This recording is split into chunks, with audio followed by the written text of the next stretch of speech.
स्वामीकरांची ओळख झाली. आज मगाशी सावित्रीबाईंचं कोणी तर नाव घेतलं. जर शिक्षणाची जननी झाली नसती तर विजय दर्डे सरकार तुमच्यासारखी माणसं इथं गोलाला उभी राहिली नसती. तर महात्मा ज्योतिबा फुलेंचे उपकार या देशावरती आहेत. अशी महान विचार परंपरा ज्यावेळी तुमच्या आमच्या मस्तिष्कामध्ये एक साम्राज्य निर्माण करण्यासाठी येते त्यावेळेस आपण शब्दांचं कौशल्य समजून घेऊ. जगद्गुरु संत तुकाराम महाराज असं सांगतात त्यांच्या अभंगामध्ये सर की तुकाराम म्हणे आम्हा शब्दाचे देव, शब्दांचा गौरव केला असेल ते शब्दाला देव मानतो.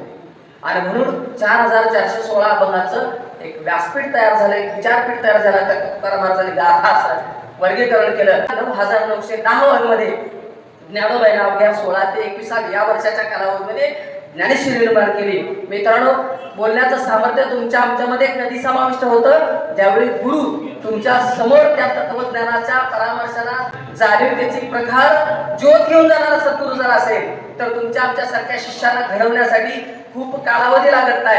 मित्रांनो, एवढं सगळं समजून घेत असताना मी सूर्यकांत सरांना एक शुभेच्छा देतो.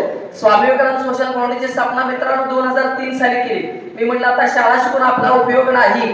2003 साली माझ्या संस्थेचं मी स्थापन केलं आणि आज माझ्या संस्थेला 22 वर्ष पूर्ण झालेले आहेत. लोकांची आठवण करून देण्यासाठी मी सातारा जिल्ह्यामध्ये एक पुरस्कार वितरण करतोय, तो कराडामध्ये करतोय.